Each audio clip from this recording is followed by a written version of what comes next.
And it was then that we knew the winter expedition to Arcta was a failure. Oh my God. It is freaking horrible out here. Oh man, look at this crap. Oh man. Right there, look at that. That's one of the snow drifts I just had to combat. Oh, it's like minus something out here. I heard -5 earlier this morning. I just got done snow plowing the driveway. And I was also running the car here. You may hear the stereo running in the background. I'm glad I got out here and started it when I did, because it barely started. I hope I didn't kill the battery. Yeah, okay, folks. I was just out here. I decided, what the hell? You know, I haven't done this in a while. You know, especially look at the Arctic Wasteland. I love that view. I still love that view every day, you know. It feels like the 10th planet, if not definitely see a way called Antarctica. But, just a lot of weirdness going on right now.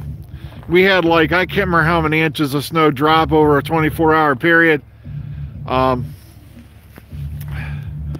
Luckily, I got about half this driveway done yesterday with a snow thrower. Oh, hang on, let me bring the screen over. See, I got my safety glasses on. This is my safety prescription glasses. But I thought I'd give you all a view of, you know, what it's like out here in Ohio right now, at least in this section of it.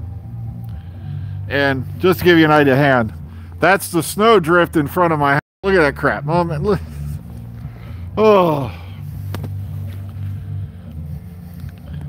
I don't know if I'm going to get to watch the NTA award tomorrow, to be honest with you. Someone just asked, because I'm going to, you know, probably be sacked out from work. But, yeah, we got nailed here too. It was a hell of a night, because I had to go out in the middle of the night last night, and one of the air vents for the what do you call it, the tankless hot water system got clogged. And the funny part is, it was a tiny little clog too. It wasn't no more than that. It just took me a second to clear it, but that's what was stopping it up. Oh crap, that is Avenged Sevenfold plane, ain't it? Great, I'm gonna probably get copyright struck now. But yeah, I had the car running to warm it up a bit, you know, the Freedom Mobile there, you know. So, okay, someone goes, have you got any news for Doctor Who? Now, if you saw my broadcast last night, Jodie and gang, there was Jodie, Tossin Cole, and Mandip Gill, were spotted at Heathrow Airport getting on a plane by a fellow named Craig Bender. They were all getting on the same flight. Later that night, about 12 hours later or so, Craig tweeted that guess where his location came up? South Africa. So that's where apparently they've gone. So it seems like we might have gotten some dates thrown at us to throw us off against we weren't looking. It was only by pure accident, you know, and pure luck that in the country they're going to start filming. But the thing is, misinformation has become the name of the game in the Chibnall era. We had a lot of people who used to feed us a lot of good information who's now been feeding us stuff, and friends of mine stuff that's turning out to be not quite credible anymore. And you know what, I can understand. It's a very, you know, competitive industry. The good news is we've got the names for at least 3 writers for Series 12 already, and you're going to have to go look them up on my last video, because I can't pronounce the one good dude's name. But one of them I can pronounce definitely is Ed Heim. He was already confirmed coming back. Some of you may remember him because he wrote It Takes You Away. And a lot of people considered that to be a controversial episode because of the frickin' frog at the end. I thought the frog was a damn nice touch. I thought it was nice, pleasant, and it, you know, kind of gave it a little bit of a comedic edge. Something like our, you know, Douglas Adams would have done. But there's some people out there who are going to quit watching Doctor Who. Oh no, we're going to be lagging a bit. I'm out here on my phone. I'm probably going in and out of the wireless as I speak. Hang on. Look at it. Can you even see that? Am I even in the neighbor? Oh, there it is. All right. Unfortunately, the guy who sold those on eBay, he doesn't have them up anymore. But if I look, I can find his address. He does have some really, really good ones beside that one. He has like Firefly, Serenity Edition, and Yo-Yo-Dyne propulsion systems. I'm tempted to get that one for this truck as well, just to put on the other side. How many here know what Yo-Yo-Dyne comes from? Anybody? All right, anybody out there in the chat box know where Yo-Yo-Dyne propulsion systems comes from? What fandom, what fiction? Okay, apparently not. That was from Buckaroo Banzai. Oh, you got one guy got it. There you go. Oldest nerd got it. Yeah, that's right. Buckaroo Banzai across the 8th dimension. Which, I believe it or not, I'm probably one of the 5 people in this county who has a copy of it currently in his DVD collection. Ugh. So, it's a weird movie, yet surreal. It's kind of like an acquired taste. There was an attempt to reboot it a while back, but I'm kind of glad they didn't. Ugh. Also, apparently more news from the Ghostbusters front. Now they're saying it's going to be a Stranger Things kind of deal with the older cast making appearances. Here, folks, listen to me. Jason Reitman is directing this film, the son of Ivan Reitman. Ivan Reitman, as you know, got his film hijacked, and that's what got turned into 2016 Ghostbusters, which there was a huge amount of animosity towards. But a lot of people don't realize it wasn't the gender swap that was the primary source of that hatred. It was the fact that when the Sony email leak was made public, it was revealed that the movie had been hijacked as a Ghostbusters 3 project from Ivan Reitman and turned into that piece of shit that we got. Now, while I enjoyed the movie, like I said, there's only one thing I did enjoy about Ghostbusters 2016 that kept me watching to the end, and that was Kate McKinnon, because I wanted to see what that crazy bitch was going to do next. And that was about it. Everyone else was mediocre. It was all reused gags that had been done a billion times before. So, all right, Series 12, Mad Rumors, nothing yet. I haven't even heard anything off the wall as yet. We're early days yet. So, we're just out of the gates. Matter of fact, filming is now starting almost a month before we anticipated, which can be good news, because I'm hearing, okay, the wild rumor I'm hearing, of course, first was early spring 2020. Now I'm also hearing that it could be January 2020. So I'm gonna have to keep my eyes out, get my ears out, and hear, you know, till I get something valid on that. Here we go. Don't you just love that view? See, that right there is why people can't get to me. I wake up to that every day. You see, people are like, Doc, freedom, why are you still doing this?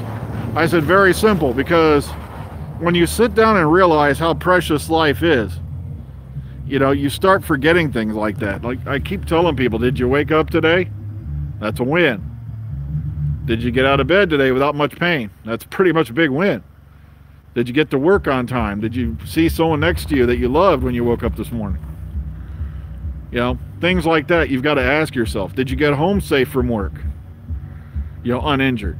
That's a win, you know? And people don't think of shit like that anymore.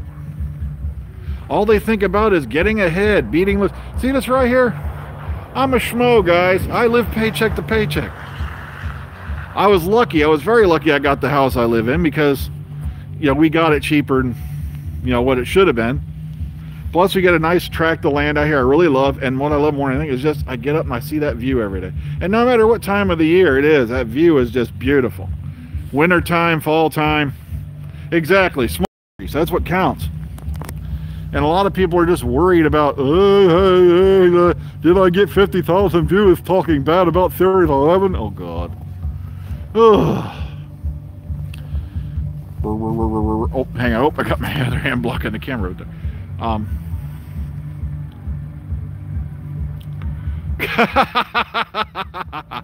Okay, that'll do it. How to frame a picture. That's funny. Thing is, I recommend go to Walmart. I've been buying 3 packs of frames now for like, it's like under a few bucks. And they're pretty good solid frames. That's what I've been using to keep up on my autographs, you know, stuff that I've been collecting. And like I said, that's another thing people freak out about. I'm like, it doesn't matter who you meet. The only reason I get autographs, it's not to sell them, it's not to show them off. It's kind of like a memento for me of people I've met, people I'd like to meet. Because, you know, I had a couple autographs of Pearl Mackie, but I didn't get to meet her till Chicago TARDIS this past year. And I can tell you right now, it was worth it. She's very kind, very nice, very cordial. She didn't talk down on you anyway. She was just, you can see it in her eyes, she genuinely enjoyed being there, you know? And that, see what I mean? You can tell sometimes just by looking at people. There was only one person I ever met at a con, celebrity-wise, who I got a case of the, you know, what, you know, basically, you know, let's get this piece of shit through here and get it over with. And maybe one of these days I'll tell you who it is. I really don't want to badmouth the person because, you know, maybe it was if they're having a bad day, but at the same time they're known to be an asshole online in a way. So, but that's the only bad celebrity experience I had. But even then, like I said, only paid like, it was cheap. Oh, ever keep? No thanks, my family's wacky enough. Well, I'm having a generic family hanging around. Try this on for size. There was a professor at my old college. If you think the keeping a picture of the generic, you know, family in the frame's wacky, he had mannequins that he considered to be his daughters. Not shitting you. He was out there. Oh, so I was just out here today, and it's at least the wind's not blowing. Yesterday the wind was blowing like hell, that's made, you know, frostbite like an imminent possibility. I'm wearing 2 pairs of pants, you know, just to be safe. I feel your pain in a way, because Sophie Aldred was supposed to come to Ohio twice, and I always wanted to meet her in person. Now, if you guys go scan through my other video, especially go to the interview section, it's a playlist. We've had Sophie on like 3 or 4 times, and she's been very, very kind to us. She's never charged us a dime for her appearances. She always does it out of the kindness of her heart. And I could never thank her enough for that. And I always wanted to give her a hug and thank her in person, you know? Never got the chance. So, I don't know. You never know what the future holds. Hopefully she'll make it to somewhere near Ohio. I'm hoping she'd make it to Chicago TARDIS soon, because that's probably going to be the only one I'm going to from now on. Unless this, you know, Ohio Who thing materializes. But we still don't have any details on that yet, whether it's even going to happen. Whew. Yeah, Arwell Wynn left after the last season. He's moving on to other projects. I think he's going over to the Moffat Dracula project, if I remember correctly. That's why he left. It wasn't anything to do with any, like, you know, disgruntled feelings or anything like that. It's just, he wanted to go do the Dracula project. So, no biggie there. That's not a big thing. But he was one of the designers of the TARDIS set. If I remember, I think he was the guy who designed it, wasn't he? And, you know, a lot of people are complaining about that too, but I think it's very innovative, because now they're showing more and more the upper part, you know, where the little things go up and down as the rotor moves. I thought that's a really nifty fact, you know, factor they've thrown in. Well, folks, it's kind of cold out here. Anybody got any questions while I'm out? Because I'll give you about 5 more minutes and I'm running back inside. Hang on.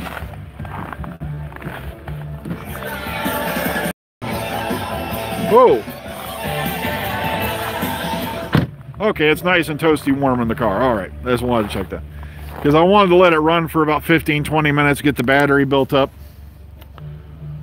I'm tempted to. Well, like I said, it depends on what schedule's held, because in a couple weeks here, my work schedule is going to go, so it's going to be interesting what time videos get done from now on and were released. We were going to do a series 11 review of the Omega Files, but that's all up in the air because of my work schedule getting thrown out of whack. So, Doctor Who, believe it or not, there are no Doctor Who toys in any stores anywhere near here. Yet, the funny part is, they had Capaldi's picture up on the little corner thing and all that back down here at the local Walmart when they were selling the Series 12, you know, what you call it, and all that, not the Series 12, I mean the Series 8, 9, and whatever sets. And it's like I said, no screwdrivers, no figures, nothing. It just amazes me. They got everything else out here, but they don't have Doctor Who in any way, shape, or form. There is a local comic shop. I'm tempted to go see, you know, what they've got. Maybe they got something nifty in there for Doctor Who, but other than that, nada. Matter of fact, people look at the back of my car funny, thinking that BMW did build a TARDIS. But oh well. Oh well, I know this is going to be a short one, folks. I just, you know, figure what the hell while I'm out here. So I'm going to go ahead and run back inside here. I was hoping they would bring back the roundels. Unfortunately, they didn't. So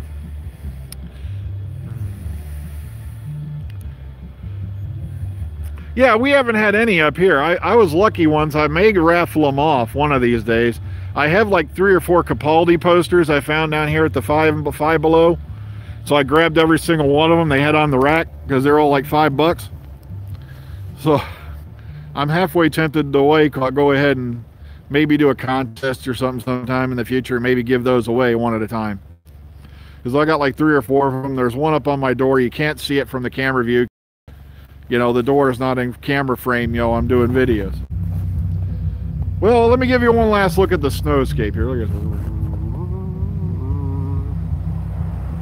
Look at that. That's beautiful. Even frozen, that's beautiful. Well, good day, folks. Take care. I'm going back inside to get warm, maybe get a cup of coffee. See you on the flip side. Keep tuning in. Pass the word. I rely on you, the subscribers, to help me pass the word on this channel. One of these days I may break down and get a Patreon thing, but it just feels to me like I'd be selling out a little bit when I finally do that. But all right, good night. Take care. How do I turn this thing off? Wait, wait a minute.